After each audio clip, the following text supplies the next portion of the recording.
The boxers weren't particularly heavy, yet they bore down on me with the weight of a narrative already etched in stone. Their cardboard lids sagged slightly, revealing glimpses of family photographs tucked inside. Walter's old uniform, meticulously folded. Letters my mother had preserved, written in her precise, flowing script. I ascended the steps of the house on Hager Street, the same porch where I once watched my children sketch. Chalk suns across the weathered boards. Tatum met me at the door before my knuckles could graze the wood. She didn't raise her voice. She never had to. Her words sliced through the air with that deliberate, measured cadence she'd perfected over years. "You're not stepping inside until you apologize." She left the offense unspoken, but we both knew it hinged on her dress. On a lie I'd uttered twice until it began to feel like truth. Behind the screen door, Sawyer stood with his arms crossed, his gaze fixed on the floorboards, tracing the grain as if it held more significance than my presence. I waited for him to clear his throat, to motion me in, to offer some word that might dissolve this tension into a mere misunderstanding. But silence reigned. I mentioned the boxers he'd requested, the ones I'd retrieved from the attic. He remained motionless. Tatum's arms tightened across her chest, a human barricade. My throat constricted, but I bent down anyway, nudging the nearest box with my shoe. I lifted them one by one and carried them back to my car. My knees throbbed, though I kept my spine rigid. 42 years of life within those walls. And now I stood outside like an intruder. I placed the boxes in the trunk, closed it with care, and slid into the driver's seat. The hydrangeas bloomed a vivid blue against the fence, gift from decades past. As I turned the key and the engine hummed to life, a realization crystallized by nightfall. This house would no longer be theirs to lock me out of. It began 2 weeks earlier at the barbecue. Smoke from Sawyer's new gas grill drifted across the yard as neighbors gathered around paper plates. Tatum had chosen a pale silk dress, an odd choice, near open flames or children wielding ketchup bottles. Midway through the evening, she made a show of brushing at the fabric, turning to the group with a rehearsed frown. "It's snagged," she declared, her nod toward me halting conversations mid-sentence. I recalled brushing against the cedar bench Sawyer had recently installed, its edges still rough. I offered to cover any repairs, but Tatum dismissed it with a smile that lacked warmth. "It's fine," she said, then retold the story to anyone who'd listen. By dessert, her ruined dress had become the night's focal point. That was her way, never loud, never crude, just subtle revisions until the room accepted them as fact. Months earlier, my chair in their living room had vanished, replaced by a catalog purchase. When I inquired, Tatum explained it no longer fit the new layout. During dinners, her voice often overlapped mine, completing sentences I hadn't finished.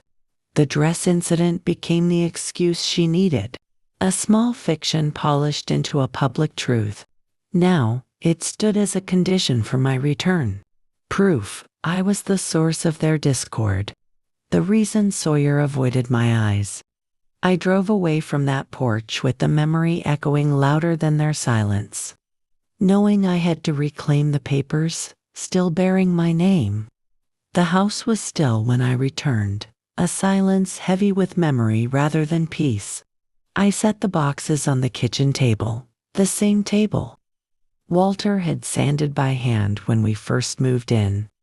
At precisely for 10 p.m., light streamed through the western window, casting its familiar line across the surface. I'd timed it so often I no longer needed a clock. I lifted the lid of the first box. Walter's leather notebook lay on top, filled with his tight, Practical handwriting, like fix laundry, valve and replace porch, rail, in the margins. Smaller notes peeked out. Plan anniversary weekend and call florist. His script felt alive, as vivid as the day he wrote it. Beneath were baby photos of Sawyer and Ellie, curls damp from baths. Faces smeared with birthday frosting I could still taste. I lingered over each, tracing their edges. Another envelope held decades of Moran County tax receipts, each stamped paid with my name beneath the total. I spread them out like a deck of cards.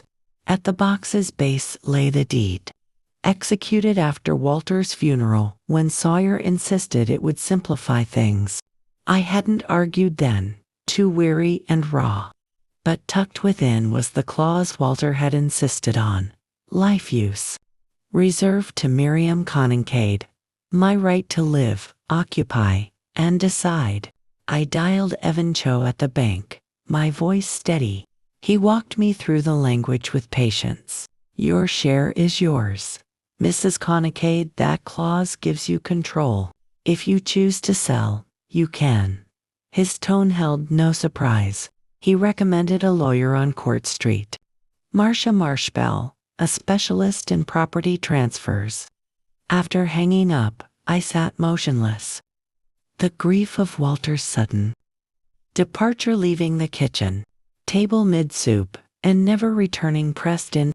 Yet with it came clarity. The title wasn't a burden. It was a key. If I turned it, no one could bar me again.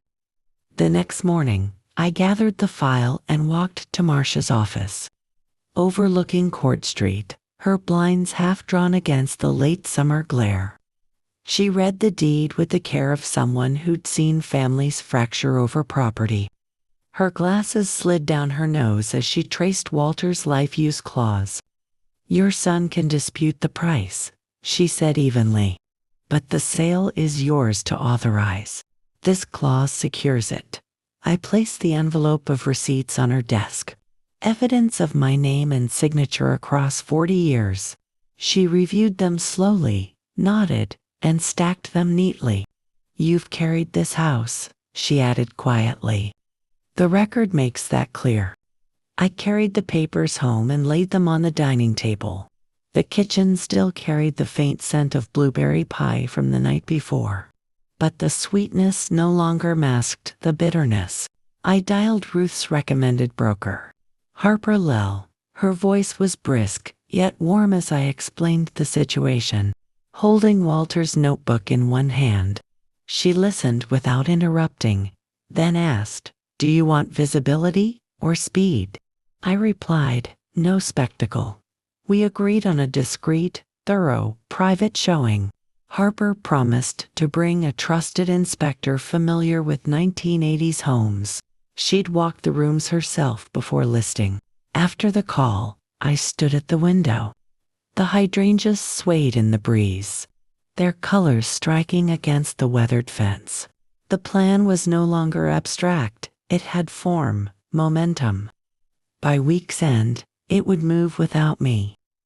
That evening, my phone buzzed. Sawyer's message read, don't make this bigger than it is, as if betrayal could be quantified. Minutes later, Tatum's followed, clipped and formal. We'll accept your apology tomorrow. I opened Marcia's letter, scanned the bolded clauses echoing Walter's intent, and pressed send. Their answer would come legally, not from my lips. The kitchen dimmed, but I pulled flour from the pantry and butter from the fridge. My hands moved by memory, folding dough, sugaring berries. The pie was for me alone. When Ruth Delgado stopped by with garden tomatoes, I cut us both a slice. Things grow where they're tended, she said softly. After she left, I labeled 2 boxes from the hall closet. Things that belong to me, and not coming with me. Walter's wristwatch went in the first. Tatum's novelty apron slid into the second without hesitation. Harper arrived after breakfast with Gabe Brittaria, an inspector with a clipboard. He moved through the house with reverence, tapping baseboards, checking outlets, peering into the attic. Strong bones, he noted. Roofs, solid, minor cracking upstairs. Nothing serious.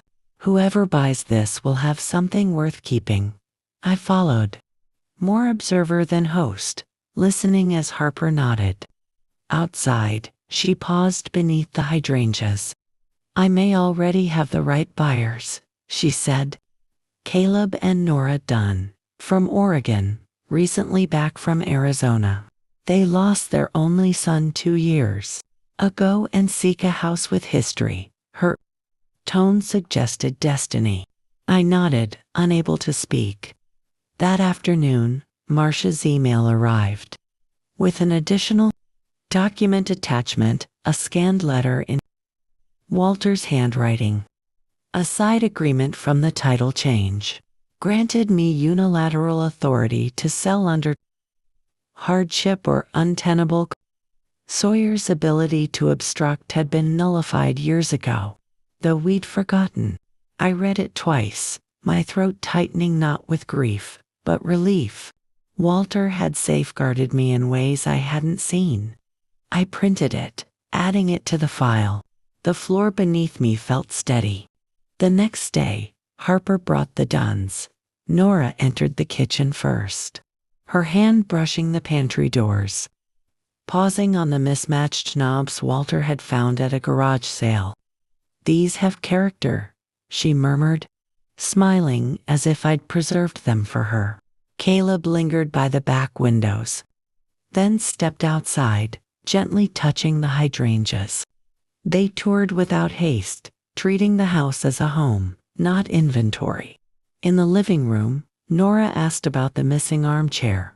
I shared memories of reading there, of Walter napping with crossword puzzles. She listened with a daughter's attentiveness. Back in the kitchen, Harper set her clipboard down. They'll offer full price cash, no contingencies, expedited escrow. Closing before month's end, I didn't hesitate. The files were ready. I signed, my pen steady. The house was theirs in promise. An hour later, Sawyer texted, "What are you doing? Stop this. We need to talk." Tatum's followed. A corporate memo about family, instability and confusion. For Leah, I forwarded both to Marcia with proceed as planned. The late afternoon, light stretched across the floor, mirroring the day I first moved in. Sawyer knocked softly that evening, like he had as a boy. I opened the door. He looked diminished, tie loosened, eyes darting past me. "Can we talk?" he asked. I stepped aside. He sat at Walter's chair, folding his hands. "This doesn't have to happen like this," he began. "Give it time. Let people forget the incident." He stumbled over apology, then leaned forward. "Maybe Mom didn't." The defense hung, then faded. Appearances matter for Leah. For us, I retrieved the folder, laying out tax receipts, repair invoices, and the boutique. Receipt for Tatum's dress the day before the barbecue. Sawyer glanced, then looked away, jaw tight. "You knew she twisted it," I said. "And you let her." He pushed back his chair, but didn't argue, leaving deflated. The next morning, I woke with unexpected steadiness and prepared for the bank. Evan greeted me with quiet politeness, and we structured a trust funds, protected, long-term interest, requiring only Leah's signature when the time came. That weekend, Leah arrived from Corvallis with warm scones. At 19, she seemed older, wary but kind. I slid a key across the table. "The safety deposit box. Everything you'll need is inside, not now, but when it's yours, you won't need permission." Her lips parted. "Did you do this for me?" I held her gaze. "For me? And I included you because you never diminished me."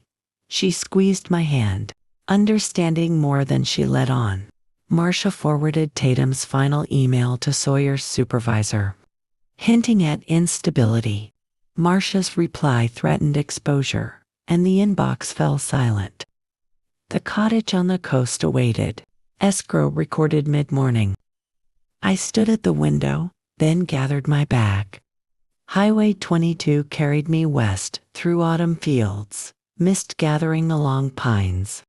In Newport, the Yaquina Bay Bridge emerged from fog. The cedar and salt scent of the rented cottage greeted me. I wrote 2 letters, one unsent to Sawyer about his cumulative neglect, and one to Leah about choosing her own path. In a journal, I wrote, I am not a burden. I am not a backup plan. I am not sorry. I opened the window, letting the ocean air in as waves beat against stone, carrying me forward.